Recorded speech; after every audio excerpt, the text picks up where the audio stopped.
बिस्मिल्लाहिर्रहमानिर्रहीम अस्सलाम वालेकुम। क्योंकि तमाम अंदाजे गलत साबित हो रहे हैं, जिस तरह से अदालत में केसेस चलाए जा रहे हैं उसकी भी सबको समझ आ रही है। आज चीफ जस्टिस साहब के हवाले से भी खबर सामने आई और उन्होंने भी ये बात की कि बड़ी मुश्किलें खड़ी की गई, बड़े दबाव सामने आए, ये सब कुछ इस मुल्क में होता रहा। लेकिन जो भी था इसमें एक चीज़ वाज़ेह थी कि पिछले कुछ अरसे में जब से इमरान खान साहब की हुकूमत गई, कोशिश यही थी कि हर सूरत तहरीक इंसाफ को तोड़ा जा सके, दबाव में लाया जा सके, और फिर जो फाइनल प्लान था वो ये था कि जी इमरान खान साहब को जेल में डालकर उनको मजबूर किया जाए कि किसी तरह से वो मुल्क छोड़कर चले जाएं, या वो इस तरह से जिस तरह बाकी उनके लोग प्रेस कॉन्फ्रेंस कर रहे हैं और छोड़कर जा रहे हैं। आज भी इसी तरह एक खबर आई, एक टिकट होल्डर जो हैं वो भी छोड़कर चले गए, उन्होंने यही कि जनाब गैर मुय्यना मुद्दत के लिए उन्होंने सियासत छोड़ दी है। तो यही सिलसिला हम देख रहे हैं। अब जो मैंने शुरू में अर्ज किया कि अंदाजे गलत साबित हो रहे हैं, उसकी वजह से समझ भी नहीं आ रही कि करना क्या है। ये तो पता है कि जनाब इमरान खान साहब को जेल में रखना है, लेकिन उनको जेल में रखने की वजह से मकसद हासिल नहीं हो रहा। इमरान खान की पॉपुलैरिटी बढ़ रही है। गिलगित बल्तिस्तान में आपने देख लिया कि तहरीक इंसाफ वहां पर इलेक्शन जीत जाती है। अब हाल ये है कि जी वहां पर रिजल्ट अनाउंस करके रिजल्ट रोक लिया जाता है। पहले अनाउंस नहीं किया जाता, फिर अनाउंसमेंट होती है, उसके बाद रिजल्ट रोक लिया जाता है कि जी वो शिकायत आ गई है इस वजह से। तो इससे हो ये रहा है कि सारे सिस्टम की समझ आ रही है, सिस्टम नंगा होता चला जा रहा है। अब उसमें एक और मसला खड़ा हो गया है कि सदर पाकिस्तान तारीख दे रहे हैं, हो सकता है जब वीडियो देख रहे हैं उस वक्त सदर पाकिस्तान इलेक्शन की तारीख दे दें। अब उस पर एक नया मसला आ गया है।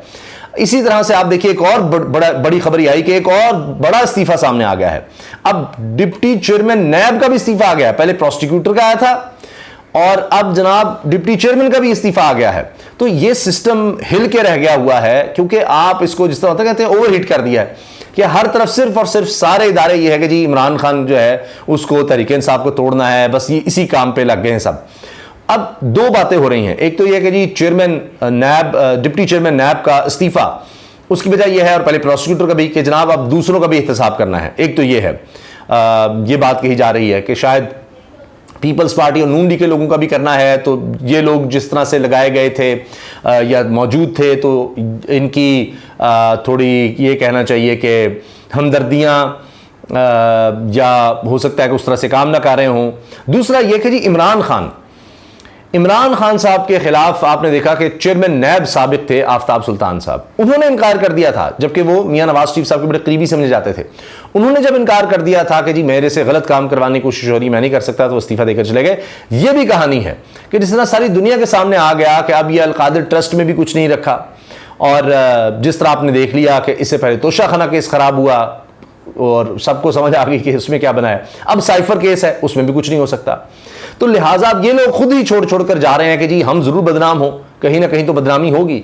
जिस तरह अब एक नाम पड़ गया है दिलावर, कि जनाब वो जज दिलावरी, वो एक वकील साहब से सवाल हुआ, आज वो वीडियो भी बड़ी देखी जा रही है कि तो उन्होंने कहा कि जी हर शाख पे दिलावर बैठा है, अंजाम गुलिस्तां का होगा। तो बात यह है कि अब वो एक मिसाल बन गए हैं जज दिलावर। और यही अब जज अबुल इस्नाद के हवाले से इमरान खान साहब के वकील हैं सलमान सफदर, उन्होंने बात की है कि जज साहब तो कहते थे मैं दिलावर नहीं दिलेर हूं, लेकिन वो हर पेशी पर हमें भागते दिखाई देते हैं। अब आखिरकार अबुल इस्नाद साहब ने समाअत की साइफर वाले मामले की।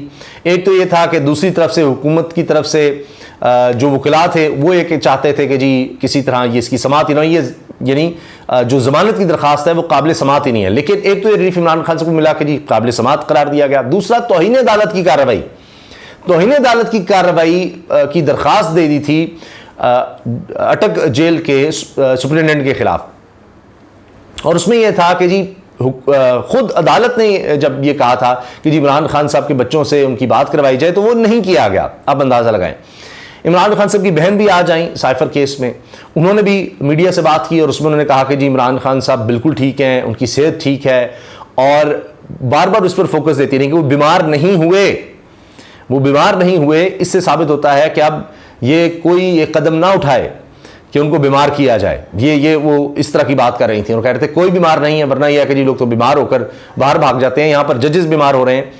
और इसमें हमजा शहबाज देखिए, कमाल यह हुआ है हमजा शहबाज भी बाहर चले गए हैं, कोई ना यहां रुके।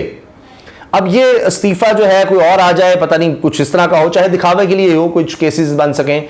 अब देखिए इख्तिदार नहीं है तो वो भी बाहर चले गए हैं। शहबाज शरीफ साहब पहले बाहर, उनके दूसरे बेटे छोटे सलमान शहबाज पहले ही बाहर, अब हमजा शहबाज साहब भी चले गए हैं जो साबिक वज़ीर आला है, चंद दिन के वज़ीर आला बने थे। तो ये सिर्फ इक़्तिदार के लिए यहां पर आते हैं और इनका कोई काम नहीं। अब जनाब फिर वापसी की बातें हो रही हैं, वो डील शील मुकम्मल हो जाए, ये हो जाए, वो हो जाए। यहां जनाब इमरान खान की मकबूलियत जो है वो चूंकि कंट्रोल नहीं हो रही, ये मसला बना हुआ है। अच्छा, अब जो मैंने रिलीफ की बात करनी थी कि देखिए इस सब के बावजूद अब जाहिर है कि कुछ दिखाना तो है कि जो बातें पस पर्दा सदर पाकिस्तान डॉक्टर आरिफ अली के साथ चल रही थी उसके हवाले से भी देखिए मुलाकात, उसका हम तफसील से आगे जिक्र करेंगे। उनमें भी ये चीज़ें हो रही हैं कि जैसे होता है ना कि कुछ लोग कुछ दो की पॉलिसी कि अच्छा देखें हम सहूलतें दे रहे हैं, कुछ कर रहे हैं। तो आप देखिए कि अब जो तोशाखाना केस था उसमें तो सजा मुअत्तल हो चुकी है, अब वो एक मुजरिम की हैसियत से नहीं है, एक मुलजिम की हैसियत से है। उनको जुडिशल कस्टडी में दे दिया गया, ये भी नहीं कि जनाब उनको कभी बाहर लाया जाए, वहीं पर फौरी तौर पर अदालत में ही वहीं पर लगती है, पहले ही हुक्म आ जाता है कि हाँ जी, और पता भी नहीं किसी को होता कि इनका तो रिमांड वैसे ही अदालत ने दे दिया हुआ है, जैसे ही रिहाई के अहकामात आते हैं। तो अब लोग ये कह रहे हैं कि साइफर में भी चूंकि जान नहीं होती, आप कितना कर सकते हैं, फिर इससे और ज्यादा बदनामी होती है, जंग असाई होती है, कानूनी तौर पर कुछ होता नहीं है, कब तक आप रोक के रख सकते हैं, आगे भी जाते रहेंगे, तारीख जितना उसको लटका सकते हैं लटकाते हैं जितना हो सकता है। लेकिन अब वही हुआ जो आपने गिलगित बल्तिस्तान के इलेक्शन में देख लिया, क्या करें, जितनी देर रोक सकते थे रोक लिया, अब उसके बाद तो फिर हालात बड़े आउट ऑफ कंट्रोल हो जाते हैं। तो पहले ही आप देख रहे हैं कि अदालती निजाम का क्या हाल है, तो जितना लटका सकते लटकाते हैं, उसके बाद कोई ना कोई फैसला देना होता है, कहीं ना कहीं जाकर वो सबको सामने नजर आ जाता है। मिसाल के तौर पर तोशाखाना में जनाब इससे बड़े बड़े काम तो दूसरों ने वारदातें डाली हुई हैं, वो सारी उनके वो भी नाअहल होते हैं, तो वो देख लीजिए क्या बना। इस तरह साइफर का मामला, इसमें भी जमानत का नजर आता है कि होनी है और किसी ना किसी सतह पर जमानत देनी पड़ेगी। आप कब तक उनको रख सकते हैं, जब तक कोई फैसला नहीं होता तो आप जेल में रखेंगे, क्या करेंगे आप, ये नहीं कहेंगे हाँ जी जेल में ही रहे, अभी जमानत की दरखास्त हम सुन रहे हैं, अभी और आगे सुनते हैं जी। अब जज साहब ये हो गया वो मसला, आज तो ये भी हुआ कि जज साहब ने मुकालमा किया इमरान खान साहब के वकील से पंजोता से कि जी जब उन्होंने कहा कि जी पिछली दफ़ा आप रुखसत पर चले गए थे तो उन्होंने कहा कि जी वो आपकी शादी हुई है नहीं हुई आपको नहीं पता, तो जब आपकी शादी होगी फिर आपको पता लगेगा, कुछ मजबूरियाँ होती हैं बंदे की। तो इस तरह से वो मजबूरियों के तहत आगे पीछे मामला हो सकते हैं, लेकिन आखिरकार कहीं ना तो आपको फैसला करना है। अगर आप रिजेक्ट करते हैं दरखास्त जमानत की तो आगे जाएगी कि वो फिर जमानत इन केसेस में होनी चाहिए। अब आपको बताया कि 3 साल तक मैक्सिमम इसमें सजा हो, तोशाखाना में भी यही कहा गया था कि उसमें जमानत तो आपने देनी है, सजा मुअत्तल होती है जब तक फाइनल फैसला ना हो जाए। इसी तरह से अब बाकी केसेस हैं। तो आगे अब बनाया जा रहा है साइफर के पास कि जनाब वो अलकादिर ट्रस्ट भी है, उसमें मैं आपको बता रहा हूं कि इस्तीफे आते चले जा रहे हैं। पहले प्रोसिक्यूटर का आ गया, अब फौरन डिप्टी चेयरमैन का आ गया, सारा निजाम हिल के रह गया इस सारे मामले से। तो अब लिहाजा कुछ ना कुछ तो आपने दिखाना है कि कहीं कोई इंडिपेंडेंस है, कहीं कुछ है, कुछ हम कर रहे हैं। और मैंने आपको बताया ना कि कुछ लोग कुछ दो की पॉलिसी के अच्छा देखें।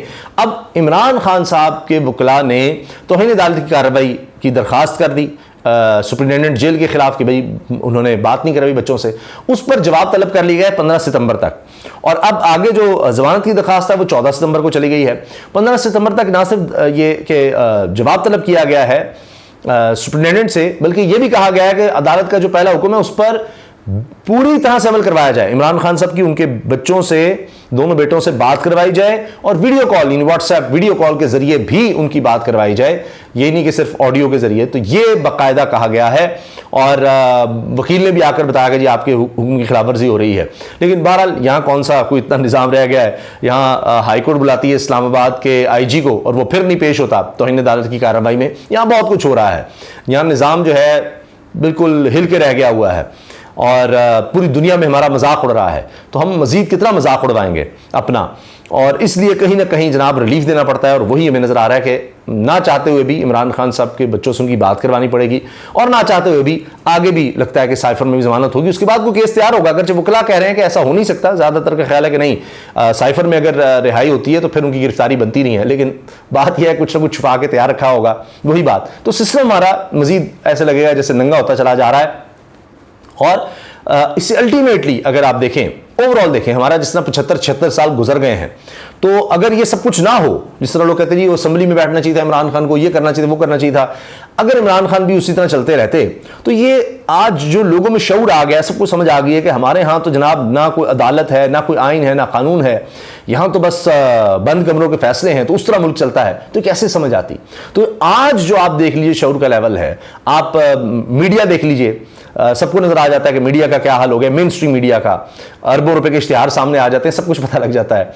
तो लिहाजा ये जो लोगों को समझ आ रही है कि ये सबसे अहम और सबसे बड़ा स्टेप है। तो जितना ये एक के बाद दूसरा तीसरा केस बनता चला जाएगा, इमरान खान साहब उनकी पॉपुलैरिटी, उनकी सच्चाई साबित होती चली जाएगी कि जनाब वो भी फारिग था, ये भी फारिग केस है, सारे फारिग ही केस बन रहे हैं, वरना तो 200 केस है। और वही मैंने आपको बता दिया कि रिजल्ट आप देख लीजिए कि लाख कोशिशों के बावजूद आपने देख लें कि 50% टर्नआउट था गिलगित बल्तिस्तान में, धांधली उस तरह नहीं की जा सकी सब कोशिशों के बावजूद। तो अब तो एक्सपर्ट्स ये कह रहे हैं कि सिर्फ 60% तक आपको टर्नआउट ले जाना है और सब बेबस हो जाएंगे। इसलिए सब इलेक्शन से भाग रहे हैं कि सदर वो तारीख देने जा रहे हो, ये हो गया वो हो गया। अब सदर के खिलाफ जनाब पूरा महाज खोल दिया गया है। लेकिन मैंने आपसे अर्ज किया, सिस्टम और भी हिट हो रहा है, डिप्टी चेयरमैन अगर जा रहा है नैब का, तो आप सोचिए कि क्या हालात हो गए हैं। तो ये सिस्टम आखिर कब तक इस तरह से चल सकता है।